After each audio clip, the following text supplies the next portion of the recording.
Hello, hola, ciao and bonjour. Welcome back to my Nuzlocke adventure around the real world. Last time round, we caught a Snorlax in Bolivia, and it came in clutch with its thick fat ability, completely walling Mela and her Team Star fire types, giving us our second win against Team Star. Feel free to check out all of the previous episodes linked below, but for now, it's time to hop across the border from Bolivia into Chile and find another Pokémon for our growing team. We have a battle with the Titan Orthworm and Kofu, my favourite gym leader of all time, coming up. So hopefully we can find a useful Pokémon to add some much needed type diversity to our squad. After crossing the border from Bolivia to Chile and driving for about an hour, we reach the town of San Pedro de Atacama, the touristic hub of the Atacama Desert, and our base of exploration for 3 days. We spent such little time in the town itself that I don't even have a video of it, so hopefully you're enjoying the random pictures. Nobody comes here for the town itself. The real draw is the exquisite expanse of nature that the Atacama Desert has to offer. The first stop is the hidden lagoons of Baltinache, where you can go for a swim in the salt lakes, where the salinity means that you'll float in the water even if you can't swim and don't have a Pokémon that knows surf. Our next stop is the Piedras Rojas, or the Red Rocks, for some stunning views of this part of the Andes Mountains. Look far enough into the distance and you can see Bolivia, where we just were, or Argentina, which is not our next stop on this adventure. This day trip also includes a couple of stops to see some more high altitude lagoons and all of the breathtaking scenery that comes with it. Fun fact, the Atacama Desert is the world's driest desert outside of the poles, and some parts of this desert apparently haven't seen rain in over 500 years. Not sure how they calculated that one, but hey, I can barely calculate shiny odds in Pokémon. You can even find a sign to demarcate the start or end of the tropics, or for those of you who play Pokemon Go, it's just a sign to let you know Corsola won't spawn beyond this point. Our last morning is spent at the El Tatio geysers, which involves waking up at a time earlier than when I usually go to bed, to make sure we arrive before sunrise when the geysers are at their most active. This extensive geothermal field is the largest in the southern hemisphere and is a pretty cool way to start the day. No, literally, we're so high up in the mountains that it is freezing here, even though the desert below is painfully warm. Our last stop is the Valley of the Moon, or Valle de la Luna. Okay, it's not just the Bolivians who think everything looks like the moon, but hey, the Chileans have a reasonable argument for it as well. Chile is a very diverse country, or as my guidebook describes it, quote, preposterously thin and unreasonably long, end quote. Couldn't have said it any better myself. Unfortunately, there was only time to see a tiny part of this country, but it was pretty memorable regardless. And with that, it's time to catch a Chilean Pokémon to add to our team. Welcome to San Pedro de Atacama in Chile.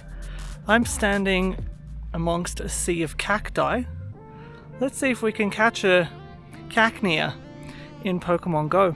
Actually, I'd rather not because we've already got like 17 grass types, but who knows, we'll see what we end up with. Game is loading, we're clicking on something. Have we clicked on something? That is a Pineco, which we caught in New Zealand, so it's a double up. Let's see if we can get anything else. Have I clicked on something? No, I haven't. Oh, I've clicked on a Dynamax battle. That's not very helpful. Let's try again. Have we clicked on something?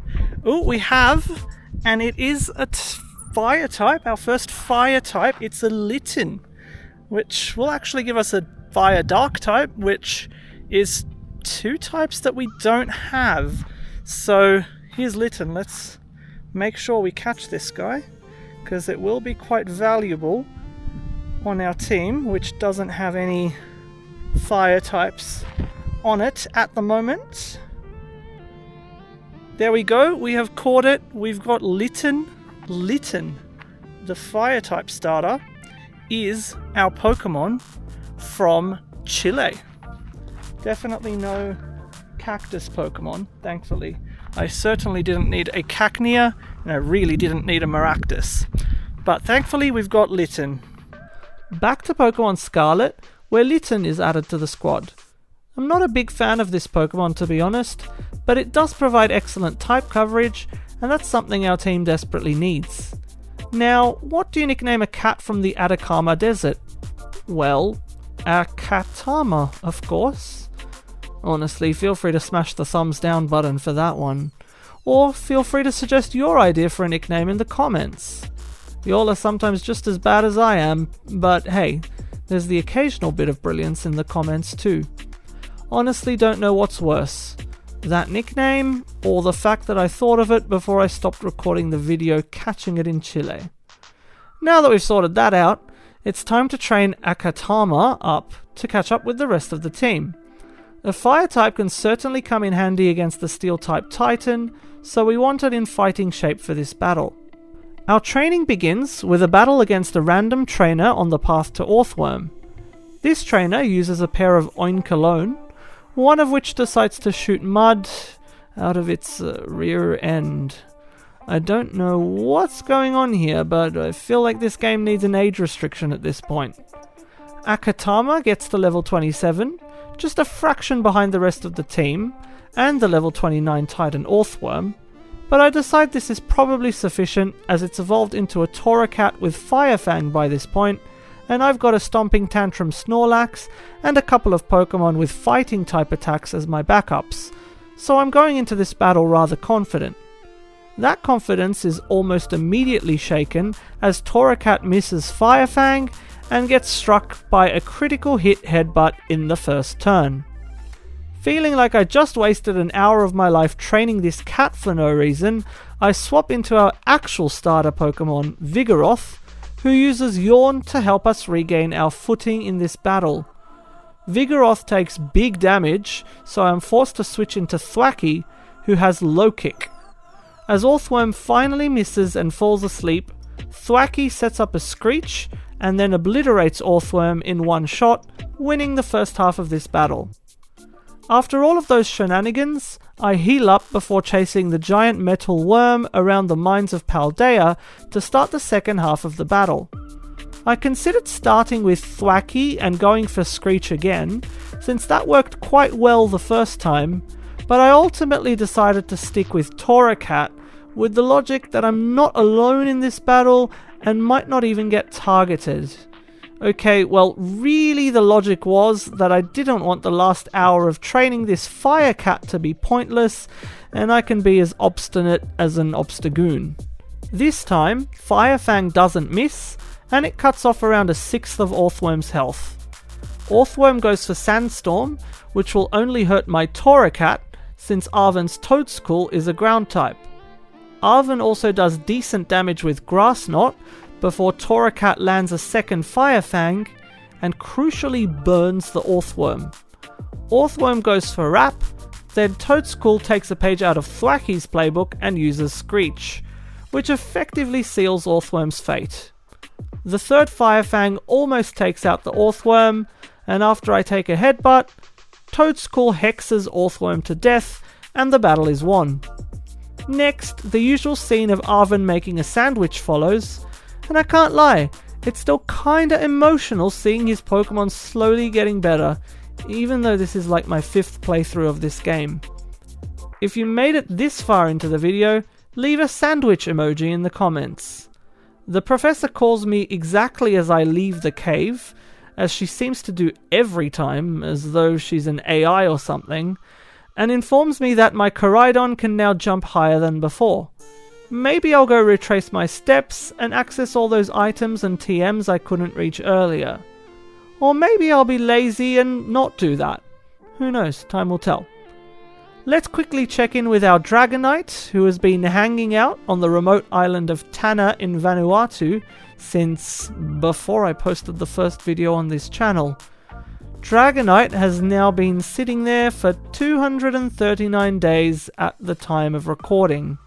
Will it ever come back? Let me know in the comments and stay tuned. Now that Orthworm is defeated, it's time to fly to literally the other side of this region to take on our next gym. I swear the recommended order of doing the major battles is probably the least logical way to do them. Anyway, I'm quite excited because it's time to meet my favorite gym leader. No, scratch that. My favorite character in all of Pokemon history. Volton Veluza, enter the legend Kofu. I almost named this channel after him, by the way. Now, why do I like Kofu so much? Well, this guy runs off to go to an auction and leaves behind his wallet. Since the Pokemon world hasn't invented Apple Pay or Google Pay, or I guess Rotom Pay, I need to deliver his wallet to him. Now, if you're like me and you were a child at some point in your life, you were probably asked a certain question millions of times. What do you want to be when you're older? Me personally, I never really knew how to answer that question until I met Kofu. What I want to be when I'm older is a middle-aged bald man with the self-confidence to walk around with a Venonat wallet. I mean, this guy is literally my idol in life. Anyway, I take his Venonat wallet and I run through the desert to find him, deliberately dodging every Pokemon and trainer around because my team is already almost at Kofu's level. I finally find Kofu in a random field talking to flowers and telling them how strong, pretty and fierce they are. Icon, legend, queen, this guy is everything I want to be in life. He runs off and I follow him to the auction in Porto Marinada, where he tells his assistant to go find his wallet. I try to intervene, but the assistant decides that the best way to find his boss's wallet is not to let me open my mouth, not to run off and go looking for the wallet, but to challenge me to a Pokemon battle instead. I swear, when Kofu fires this guy, I'll be submitting my CV. King Kofu deserves better than this. Thwacky deals with the assistant single-handedly, before Kofu the legend gives me $50,000 to go buy seaweed. I mean, I usually buy sushi for around $4 at my local Japanese place, but hey, who am I to question the wisdom of this great man? Once I've bought the seaweed, we head back to Cascarrafa to begin our battle. I decided not to bother training my team up to hit Kofu's level, as I'm only 1 or 2 levels behind. Yes, I might be being a little overconfident here, but I'm literally doing this in a hurry because it's a week before a trip to go catch more Pokemon in the real world, and I'm trying to get this video out before Pokemon Legends ZA comes out so I can enjoy it in peace. Why am I in such a hurry? Well, I've been procrastinating making this video. To quote this new tote bag I bought with a picture of myself on it, not today. That's what I've been saying the last 27 days. In any case, I literally have 3 grass-type starters, so there's no way anything can go wrong against the water-type gym. Right? Kofu leads with a Volton Veluza, and which grass-type starter do I choose? Well, Snorlax, of course. Despite my rush to get this video done, I did bother to look into Kofu's team and noticed that Veluza has Pluck, which would be bad news for any of my grass-type starters. So Snorlax leads and takes a fair chunk of damage from Veluza before hitting back with Crunch.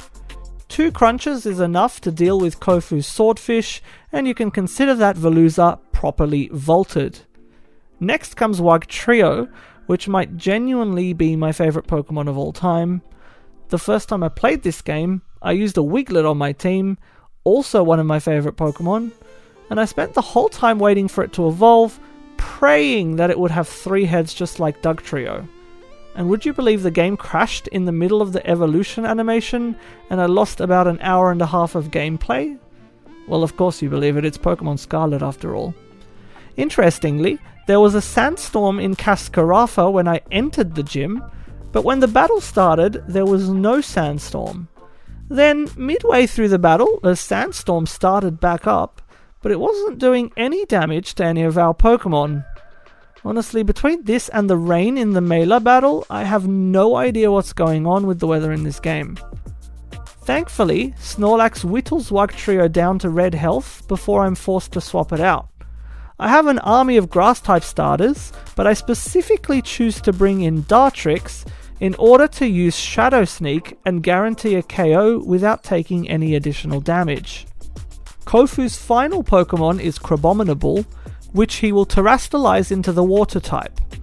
Pigwidgeon takes out about half of Crabominable's health, but I decide to swap out to avoid a death.